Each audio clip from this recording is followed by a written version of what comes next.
तो जैसा कि सूबे में जनादेश फिर से बाबा योगी का आ गया है और हम हैं इस समय मुगल सराय में। इसका वर्तमान में नाम क्या है? इसका पंडित दीनदयाल नगर। जी, कौन सा ये विधानसभा है? ये विधानसभा 380 मुगल सराय विधानसभा है।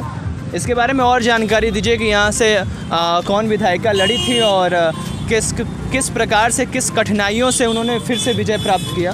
नहीं, यहाँ से पहले तो विधायिका हमारी थी वो साधना सिंह जी।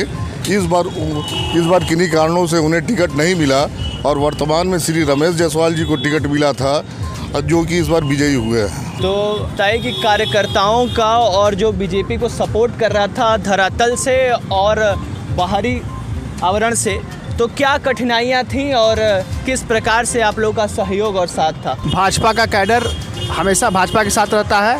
हमारा टिकट हमेशा भाजपा का कमल का फूल रहता है। तो एक बार जब टिकट की घोषणा हो गई तो हम सभी उसी प्रकार संगठित रूप से होकर लड़ते हैं, हमेशा संगठित रूप से होकर प्रयास करते हैं, जिस प्रकार हम लोग सबके लिए करते हैं। भाजपा हमें जो सिखाती है वो अपना सारा सीख, सारा ऊर्जा, सारा बल हम अपने प्रचार में, चुनाव प्रचार प्रसार में लगा देते हैं। ऐसा है कि विपक्ष जो है एंटी कैंपेंसी तो किया था और वो चाह रहा था कि हम जाति धर्म के नाम पर हम बिखर जाए, लेकिन पूर्व की भांति अब की जनता जागरूक हो चुकी है, वो विकास देखती है, वो जाति में आकर के बंटने वाली नहीं है। अन्यथा इन्होंने अगड़ों पिछड़ों की ये काफ़ी राजनीति की थी, ऊंच नीच की राजनीति की थी, हिंदू मुसलमान की राजनीति की थी। लेकिन इस बार का हमारा 380 विधानसभा ही नहीं, पूरे उत्तर प्रदेश की जनता ने और जातिगत ये जो थे इसको नकार दिया गया है और इन्होंने पूर्ण बहुमत से योगी जी की सरकार को इससे ऊपर उठ करके सरकार को बनाया है।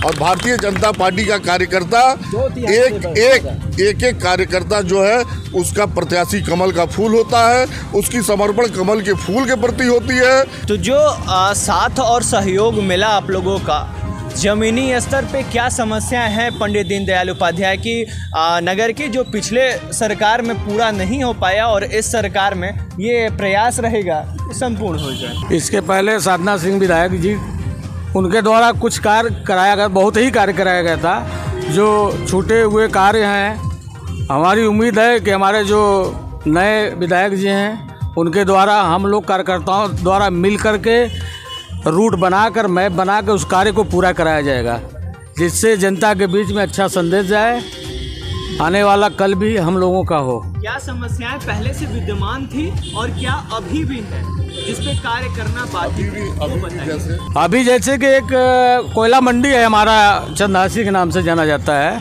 वहाँ फ्लाईओवर की मांग चल रही है और जिसका सर्वे विधायिका साधना दी द्वारा करा दिया गया है। हमको उम्मीद है कि ये आए हैं उस कार्य को पूर्ण करेंगे और वो ज़रूरी बहुत है। जब यहाँ से लोग गुजरते हैं तो इतना धूल वहाँ पड़ता है कि एक बार जाने के बाद आदमी दोबारा कपड़ा उतार देता है, वो है। और थोड़ा पानी निकासी की समस्या कुछ है, कुछ वार्डों में है हमारे यहाँ, उसको भी हम लोग पूरे करेंगे। अभी जैसा कि डॉक्टर साहब ने बताया कि सबसे बड़ी समस्या चंदासी की है, ये वाकई सबसे बड़ी समस्या है। इसका निराकरण इस सरकार में अवश्य हो जाएगा, जैसा कि पिछली सरकार में भी जो है हमारी माननीय विधायिका जी ने इसके ऊपर काफ़ी काम किया था, रूपरेखा तैयार किया था। और दूसरी बड़ी समस्या है हमारे इस पार से, हमारे चकिया त्रिवानी से लेकर के आपको तवाली तक जाम की समस्या, ये काफ़ी बड़ी समस्या है। इसमें आदमी 1 किलोमीटर का सफ़र 1 घंटे में तय करता है।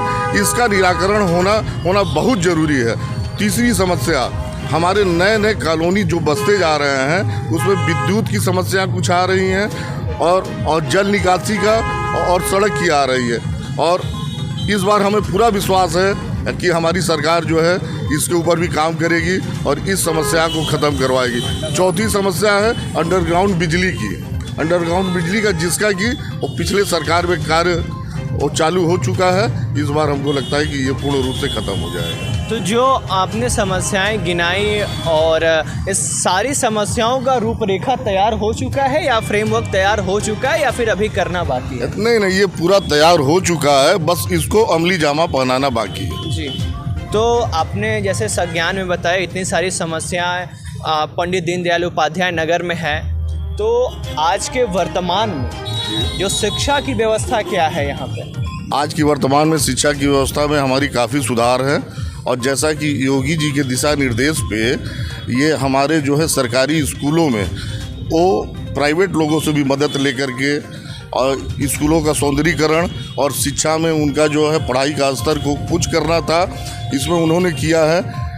मैं स्वयं भी रामनगर औद्योगिक एसोसिएशन का महामंत्री भी हूँ, और हम लोगों ने अपने यहाँ पटनवा का और रामनगर का और 2-3 विद्यालयों को हम लोगों ने गोद लिया है। और कभी भी आपको मौका मिले तो आप वहाँ जा कर के देख सकते हैं स्कूल का लुक और शिक्षा पद्धति वहाँ की काफ़ी चेंज हो गई है। वहाँ के अध्यापक वो काफ़ी लगन से बच्चों को पढ़ा रहे हैं।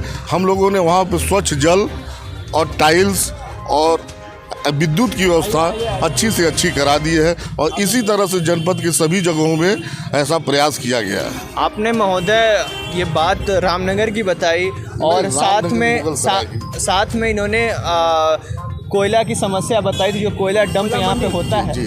तो जब मैं रामनगर से होके आ रहा था तो चंदासी का जो कोयला है रामनगर में कामाक्षी सिनेमा हॉल के पास में ही डंप किया जा रहा है, तो वहाँ भी ये समस्याएं आ रही हैं। तो ये बताइए कि एक समस्या को दूसरे स्थल पे भेजना सही रहेगा, या फिर इस समस्या का जड़ से समाधान? नहीं, देखिए, इसका जड़ से निराकरण होना चाहिए। और जैसा कि मैं आपको बता दूं कि आप जब ग्रेटर नोएडा और गाजियाबाद के मंडियों में जाएंगे या कोल मंडियों में जाएंगे, आप देखेंगे इससे बड़ी बड़ी मंडियां हैं वहाँ, लेकिन सुचारू रूप से सीसी रोड बना दिया गया है और उनके लेन निर्धारित कर दिए गए हैं कि इस ट्रांसपोर्ट की लेन नंबर 3 रहेगी, 2 रहेगी। उस तरह की व्यवस्था जब यहाँ हो जाएगी, जगह जगह नलकूप लगा दिए जाएंगे, टैंकर लगा दिए जाएंगे कि इससे अगर गाड़ी होता है, धूल होता है, उस पर जल का छिड़काव होना चाहिए। और इससे ये भी फ़ायदा होगा कि यहाँ की नगर पालिका को अच्छा खासा राजस्व मिलेगा, क्योंकि एक गाड़ियाँ जो आज 50 रुपया दे रही हैं वो 150-150 रुपया, 200 रुपया टैक्स देंगी। ये एक अच्छा उपाय हो सकता है। जी, तो सर्वप्रथम आप अपना नाम बताइए और हमारे जो व्यूअर हैं उनसे अपना परिचय बताइए। हमारा नाम जितेंद्र कुमार सिंह हुआ, और मैं भाजपा का यहाँ मंडल मुगल सराय का आपको पंडित दीनदयाल नगर का उपाध्यक्ष हूँ। जी, तो जैसा कि हम पंडित दीनदयाल उपाध्याय नगर में हैं और यहाँ की समस्याओं को जाने समझे, और क्या यहाँ की कोल मंडी का क्या निराकरण होता है, ये तो अब 5 साल ही बताएगा। देखते रहिए VFL न्यूज़ इंडिया, धरातल से उठी एक बुलंद आवाज़।